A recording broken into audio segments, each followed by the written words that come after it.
बिस्मिल्लाहिर्रहमानिर्रहीम अस्सलाम वालेकुम स्टूडेंट्स। आज की इस वीडियो में हम डिस्कस करने जा रहे हैं 10th क्लास मैथमेटिक्स एक्सरसाइज है हमारी 6.1। इसके पहले क्वेश्चन से स्टार्ट करेंगे। चलिए देखते हैं बच्चों, पहले क्वेश्चन में क्या बताया जा रहा है।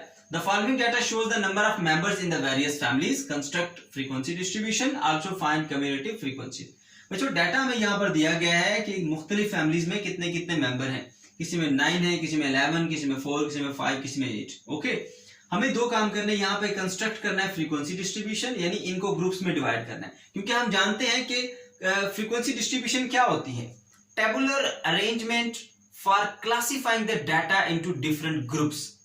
ठीक है, और उसके लिए हम क्या करेंगे, सबसे पहला स्टेप हमारे पास ये होगा बच्चों, हमने इसको गौर से पढ़ना है और तलाश करना है कि इसमें सबसे छोटा नंबर कौन सा है और सबसे बड़ा नंबर कौन सा है। तो सबसे छोटा नंबर आपको 2 मिलेगा यहाँ पर, सबसे बड़ा नंबर यहाँ पर आपको मिलेगा 12।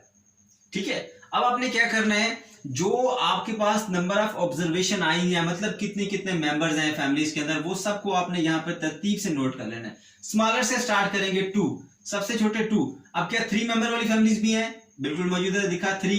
4 मेंबर्स वाली भी फैमिलीज हैं, 5 मेंबर वाली भी हैं, 6 वाली भी हैं, 7 वाली भी हैं, 8, 9, 10, 11, 12 वाली भी हमारे पास फैमिलीज मौजूद है। ओके, उसके बाद आपने क्या करना है, इनकी आपने फ्रीक्वेंसीज निकालनी है कि कितनी ऐसी फैमिलीज हैं जो 2 मेंबर वाली हैं, कितनी ऐसी फैमिलीज हैं जो 3 मेंबर वाली हैं, कितनी ऐसी फैमिलीज हैं जो 4 मेंबर्स वाली हैं। उसका तरीकाकार क्या है बच्चों, आपने यहां से देखना शुरू करना है। सबसे पहले 2, तो देखेंगे 2 कितनी बार आपको यहाँ पे नजर आया, तो 2 आपको एक ही बार नजर आया। जैसे ही आपको 2 नजर आएगा आपने यहाँ पर एक टैली मार्क लगा देना। ठीक है, फिर आप देखेंगे नेक्स्ट जो है वो आपके पास 3 है। 3 कितनी बार आपको नजर आया, यहां से आप देखना शुरू करेंगे, ये पहला आपको 3 नजर आया। जैसे ही 3 नजर आया आपने एक टैली मार्क लगा दिया। आगे बढ़ते फिर 3 नजर आया, एक और टैली मार्क लगा दिया। आगे बढ़ते हुए एक और 3 नजर आया तो आपने एक और टैली मार्क लगा दिए। बस 3 ही टैली मार्क आपने लगाए, क्योंकि 3 इसके अंदर सिर्फ 3 ही थे। ओके, इसी तरह से आप फिर 4 को देखेंगे, 4 कितनी मरतबा आया है, तो पहला 4 आपको यहाँ पे नजर आया तो आपने एक टैली मार्क लगाया। दूसरा 4 आपको यहाँ पे नजर आया, एक और टैली मार्क लगाया। और उसके बाद तीसरा 4 आपको यहाँ पे नजर आया, तीसरा टैली मार्क लगाया। उसके बाद चौथा 4 आपको वहां पे नजर आया तो आपने 4 टैली मार्क लगाया। फिर आपको 5वां भी नजर आया, तो 4 टैली मार्क लगाने के बाद 5वां हम उसको यूं क्रॉस करते हैं। ठीक है, तो ये बेसिकली 5 को रिप्रेजेंट करता है। उसके बाद आपको एक और 4 नजर आया तो आपने एक और यहाँ पर टैली मार्क बना दिया। ये तरीका है बच्चों, आपने देखना है 5 कितनी मरतबा है उतना आपने यहाँ पे लिखते जाना है। इसी तरह 6, 7, 8, 9, 12 तक सेम प्रोसीजर आपने रिपीट करना है, देखते जाना है। जितनी बार ये रिपीट होते जाएंगे उतनी बार आपने ऐसे ऐसे टैली मार्क लगाते जाना है। ओके, अब टैली मार्क करने के बाद अब आपने इनकी फ्रीक्वेंसीज को काउंट करना है। यहाँ पर 1 है तो आपने लिख देनी है फ्रीक्वेंसी 1। ये 3 मरतबा है तो आपने इसकी फ्रीक्वेंसी 3 लिख देनी है। ये 5 को रिप्रेजेंट करता है और ये 1 6 इसकी फ्रीक्वेंसी है, 4 इसकी फ्रीक्वेंसी 3 इसकी फ्रीक्वेंसी 6, इसकी फ्रीक्वेंसी 5, इसकी फ्रीक्वेंसी भी 6 है, इसकी 2 और इसकी भी क्या होगी 1। ठीक है, ये आ गई बच्चों हमारे पास सिंपली फ्रीक्वेंसीज। अब हम बात करेंगे क्यूमुलेटिव फ्रीक्वेंसीज की। क्यूमुलेटिव फ्रीक्वेंसीज में कैसे हम फाइंड करेंगे बच्चों, सबसे पहला जो डाटा है उसकी फ्रीक्वेंसी थी 1, उसको आप एज इट इज रखेंगे, इसकी क्यूमुलेटिव फ्रीक्वेंसी भी 1 ही होगी। ओके, अब जो नेक्स्ट ग्रुप है, इस ग्रुप की क्यूमुलेटिव फ्रीक्वेंसी कितनी होगी, इसकी अपनी फ्रीक्वेंसी है 3। ठीक है, इसमें आपने प्रीवियस फ्रीक्वेंसी को ऐड कर देना है। ठीक है, 3 + 1 कर देंगे, आपको क्या मिलेगी 4। तो इसकी क्यूमुलेटिव फ्रीक्वेंसी क्या हो जाएगी 4। ठीक है, ओके, अब नेक्स्ट जो है इसकी अपनी फ्रीक्वेंसी कितनी है 6, तो इससे पहले वाली तमाम फ्रीक्वेंसी इसमें ऐड हो जाएंगी। ठीक है, तो इसलिए इसकी फ्रीक्वेंसी क्या आ जाएगी 10। तो करना क्या है बच्चों, आपने सिंपल वे है, इसकी फ्रीक्वेंसी 1 है, अब इसकी फ्रीक्वेंसी जो नेक्स्ट है ना 3, इसमें प्रीवियस फ्रीक्वेंसी ऐड कर देनी है आपने। 3 + 1 4 मिलेगा। ठीक है, अब ये 6 थे ना इसकी फ्रीक्वेंसी, इसमें प्रीवियस 4 ऐड कर देंगे, 10 आ जाएगा। इसकी फ्रीक्वेंसी 4 थी, इसमें प्रीवियस 10 ऐड करेंगे, 14 आ जाएगा। इसकी फ्रीक्वेंसी 3 थी, प्रीवियस 14 ऐड करेंगे, 17 आ जाएगा। इसकी फ्रीक्वेंसी 6 थी, प्रीवियस 17 आप ऐड करेंगे तो 23 आ जाएगा। इसकी फ्रीक्वेंसी 5 थी, ठीक है, प्रीवियस 23 ऐड करके 28 मिलेगा। इसकी फ्रीक्वेंसी 6 थी, प्रीवियस 28 ऐड करेंगे 34 मिलेगा। इसकी फ्रीक्वेंसी 2 थी, प्रीवियस 34 ऐड करेंगे 36 मिलेगा। इसकी प्रीवियस फ्रीक्वेंसी क्या है, इसकी फ्रीक्वेंसी है 2, तो प्रीवियस फ्रीक्वेंसी 36 ऐड करेंगे तो 38 मिलेगा। इसकी फ्रीक्वेंसी है 1, तो प्रीवियस फ्रीक्वेंसी 38 ऐड करेंगे तो 39 मिलेगा। ठीक है, इस तरह से क्यूमुलेटिव फ्रीक्वेंसीज आपने निकालनी है। तो कैसी होती है बच्चों, अगर हम इस पोजीशन पर क्यूमुलेटिव फ्रीक्वेंसी निकालना चाहते हैं तो इससे ऊपर वाली तमाम फ्रीक्वेंसी ऐड हो जाएंगी। अगर हम इस पॉइंट पर क्यूमुलेटिव फ्रीक्वेंसी निकालना चाहते हैं तो इससे ऊपर वाली तमाम फ्रीक्वेंसीज उसमें ऐड अप हो जाती हैं। अब आपको इसका कंसेप्ट बताता हूं, बेसिकली ये क्या है बच्चों। हमने देखा कि 2 मेंबर्स वाली कितनी फैमिली है, एक ही है। फिर हमने ये देखा था कि 3 मेंबर्स वाली कितनी फैमिली है, वो 3 फैमिलीज हैं, तो इसकी फ्रीक्वेंसी 3 है, इसकी फ्रीक्वेंसी क्या है 1। जब हम बात करते हैं क्यूमुलेटिव फ्रीक्वेंसी की तो उसमें हम ये बताते हैं कि 3 या 3 से कम मेंबर वाली कितनी फैमिलीज हैं, तो उसमें फिर ये वाली भी ऐड हो जाएगी। अगर मैं कहूं कि इसमें यहां पर इस डाटा की जो क्यूमुलेटिव फ्रीक्वेंसी है वो क्या है, तो इसमें यह बताया जाएगा कि 5 या 5 से कम मेंबर्स वाली फैमिलीज कितनी है, तो उसमें 4 वाली भी ऐड हो जाएंगी, इसमें 3 वाली भी ऐड हो जाएंगी, इसमें 2 वाली भी ऐड हो जाएंगी। इसलिए इन सब की फ्रीक्वेंसीज इसमें क्या हो जाती है, ऐड। तो बच्चों यही तो काम हम कर रहे हैं यहाँ पर, क्यूमुलेटिव फ्रीक्वेंसीज में क्या करते जा रहे हैं। अगर हम इस पॉइंट पे फ्रीक्वेंसी मालूम करना चाहते हैं क्यूमुलेटिव फ्रीक्वेंसी, तो उससे ऊपर वाली तमाम उसमें ऐड हो जाएंगी। ठीक है, तो इस तरह से आपको मिलेगी इसकी क्यूमुलेटिव फ्रीक्वेंसी। चलिए बच्चों क्वेश्चन नंबर 2 की तरफ बढ़ते हैं। The following data has been obtained after weighting the students of class 5. Make a frequency distribution taking class interval as 5. Also find the boundaries and the midpoint. Data हमें दिया गया है। इसके अलावा पार्ट बी में हमने फाइंड करना है less than cumulative frequency distribution को। तो चलिए बच्चों स्टार्ट करते हैं क्वेश्चन को। यहां पर क्या करना है आपने, सबसे पहले ये जो बच्चों का डाटा दिया गया है 5 क्लास के बच्चों के वेट का, आपने ये देखना है कि सबसे कम वेट किसका है, सबसे ज्यादा वेट किसका है। 21 नंबर आपको इसमें सबसे स्मॉलर नजर आ रहा होगा और 41 सबसे ग्रेटर। ठीक है, तो आपने देख लिया कि ये सबसे स्मॉलर 21 है और सबसे ग्रेटर जो है वो क्या है 41। ठीक है, तो अब आपने क्या बनानी है बच्चों, क्लासेस बनानी है जिसका जो साइज हो 5 का साइज हो। ठीक है, तो 21 के नियरेस्ट जो एक नंबर है वो हम 20 ले लेते हैं। ठीक है, तो 20, 21, 22, 23, 24, 1, 2, 3, 4, 5। ठीक है, 5 पूरे हो गए।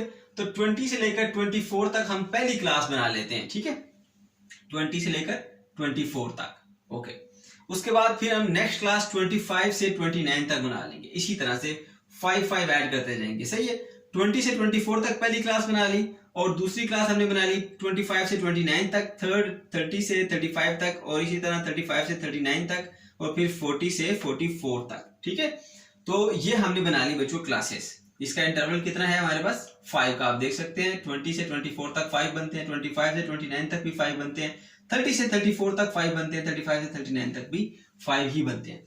अब सबसे पहला काम हमने निकालना है जी क्लास बाउंड्रीज, क्योंकि हमें क्लास बाउंड्रीज फाइंड करनी है। तो बच्चों क्लास बाउंड्रीज मालूम करना कोई मुश्किल काम नहीं है। देखिए ये पहली क्लास है, इसमें जो ये 20 है इसको लोअर लिमिट कहा जाता है और 24 को अपर लिमिट कहा जाता है। ठीक है, अब इस क्लास में इस क्लास में अगर हम कंपैरिजन करें, इसकी जो ये अपर लिमिट है और इसकी लोअर लिमिट, इनको आप माइनस करेंगे। 25 माइनस 24 तो आंसर आएगा 1। उस जो भी आपको डिफरेंस मिला इन दोनों का उसको आप 2 पे डिवाइड करेंगे, क्या मिलेगा 0.5। अब बच्चों जो 0.5 आपको मिलेगा ना, वो 0.5 का नंबर आपने इन तमाम लोअर लिमिट्स में से माइनस कर देना है और अपर लिमिट्स में प्लस कर देना है। 20 माइनस 0.5 करेंगे 19.5, 25 माइनस 0.5 किया तो 24.5, 30 में से किया था 29.5, 35 में से माइनस करें 0.5 34.5, 40 में से माइनस करेंगे तो 39.5 आ जाएगा। और जो अपर लिमिट है इसमें आप ऐड करेंगे 24 प्लस 0.5 24.5, 29 प्लस 0.5 29.5, 30 में ऐड करेंगे 34 में तो 34.5 बनेगा, 39 में ऐड किया 39.5, इसी तरह 44 में ऐड करेंगे तो 44.5। ये आपका पहला पॉइंट सॉल्व हो गया, आपने किस तरह से क्लास बाउंड्रीज निकालनी होती है। ठीक है, नंबर 2 पे आपने फ्रीक्वेंसी निकालनी है और टेलीमार्क की हेल्प से हम फ्रीक्वेंसी को कैलकुलेट करते हैं। कैसे हम फ्रीक्वेंसी देखते हैं बच्चों, बहुत आसान है। ये जो डाटा यहाँ पर लिखा हुआ है इसी को देख के आपने ये करना है काम। ओके, अब देखिए ये हमारी पहली जो क्लास है वो 20 से लेकर 24 के दरम्यान है। अब जो भी नंबर आपको यहाँ 20 से 24 के दरम्यान नजर आएगा उसकी जगह आपने एक टैली मार्क यूं लगा देना है। जैसे मैं यहाँ से देखता हुआ जा रहा हूँ, मुझे यहाँ पर 21 नजर आ गया, मैंने एक टैली मार्क लगा लिया। आगे बढ़ता हुआ गया, मैंने देखा को यहाँ पर मुझे 23 नजर आया, मैंने फिर एक टैली मार्क लगा लिया। जैसे जैसे मुझे इस रेंज में नंबर नजर आते जाएंगे मैं उसको टैली मार्क करता जाऊंगा। ठीक है, तो टैली मार्क इसी तरह से आपने करनी है। फिर आपने सेकंड पॉइंट पे आना है, 25 से लेकर 29 के दरम्यान कोई नंबर जो आपको नजर आएगा उसकी जगह पे आप टैली मार्क करते जाएंगे। इसी तरह से 30 से लेकर 34 के दरम्यान जो भी नंबर आपको यहाँ नजर आएगा उसकी जगह आप टैली मार्क करते जाएंगे। और फिर आखिर में 40 से लेकर 44 के दरमियान जो नंबर आपको नजर आएगा उसकी जगह पे भी आप टैली मार्क करते जाएंगे। ओके, अब फिर इनको काउंट करके टैलीज को आप यहाँ पे फ्रीक्वेंसी लिखेंगे। देखिए 1 2 3 4, ये 5 को कट कर दिया और ये 6 हो गए। 5 और 5 ये हमारे पास 10 इसकी फ्रीक्वेंसी आ गई। 5 and 5 10 और 2 12 आ गई। 5 और 4 9 आ गई और ये हमारे पास आ गई इसकी फ्रीक्वेंसी 3। फिर हम बात करते हैं कम्युलेटिव फ्रीक्वेंसी की। तो कम्युलेटिव फ्रीक्वेंसी हमें कैसे मिलती है आपको पता है। किसी भी एक पॉइंट पे यहां पर अगर आप कम्युलेटिव फ्रीक्वेंसी मालूम करना चाहते हैं तो इसकी फ्रीक्वेंसी प्लस इससे पीछे वाली तमाम फ्रीक्वेंसी इसमें ऐड हो जाएंगी तो आपको कम्युलेटिव फ्रीक्वेंसी मिलेगी। ठीक है, तो अगर हमें पहले ये जो हमारा ये क्लास है इसकी कम्युलेटिव फ्रीक्वेंसी निकालनी है तो जो इसकी एक्चुअल फ्रीक्वेंसी थी वही इसकी कम्युलेटिव फ्रीक्वेंसी भी होगी। ठीक है, अब यहां पर जो 25 से लेकर 29 वाली लिमिट है, क्लास लिमिट है, ठीक है, इसमें अगर हमने इसकी कम्युलेटिव फ्रीक्वेंसी निकालनी है तो इसमें इसकी प्रीवियस फ्रीक्वेंसी भी ऐड हो जाएगी। ठीक है, अभी की फ्रीक्वेंसी कितनी है इसकी 10 है, प्रीवियस कितनी थी 6, तो 10 + 6 हमारे पास 16 हो गई। ठीक है, इसकी अगर हम बात करें 30 से लेकर 34 तक जो इंटरवल है इसकी कितनी कम्युलेटिव फ्रीक्वेंसी है तो बच्चों क्या होगा, इसकी अपनी फ्रीक्वेंसी है 12, इसमें पिछली फ्रीक्वेंसीज ऐड हो जाएंगी। पिछली फ्रीक्वेंसीज का सम कितना था 16, तो 12 में 16 आप ऐड कर देंगे तो 28 हो जाएगी। ठीक है, तो बच्चों सिंपल ये आपको ज्यादा आसान तरीके से यूं कहूंगा मैं कि बच्चों किसी भी एक पॉइंट पे अगर आपने कम्युलेटिव फ्रीक्वेंसी निकालनी है, लेट्स सपोज यहां पर कम्युलेटिव फ्रीक्वेंसी कितनी है तो इसकी फ्रीक्वेंसी प्लस इससे पीछे वाली सारी उसमें ऐड कर दें तो ये कम्युलेटिव फ्रीक्वेंसी बन जाएगी। अब इसकी अपनी फ्रीक्वेंसी 3 है, इसमें ये सारी ऐड कर देंगे तो 40 मिलेगा, ये इसकी कम्युलेटिव फ्रीक्वेंसी है। ठीक है, तो मतलब इस पॉइंट पर या इस इंटरवल में 35 से लेकर 39 तक अगर आपने कम्युलेटिव फ्रीक्वेंसी निकालनी है तो इसकी अपनी फ्रीक्वेंसी 9 है, इसमें पीछे वाली तमाम फ्रीक्वेंसीज आप ऐड कर दें, 9 + 12 + 10 + 6 तो आपको मिलेगा 37। ठीक है, इस तरह से हम कम्युलेटिव फ्रीक्वेंसीज को कैलकुलेट करते हैं।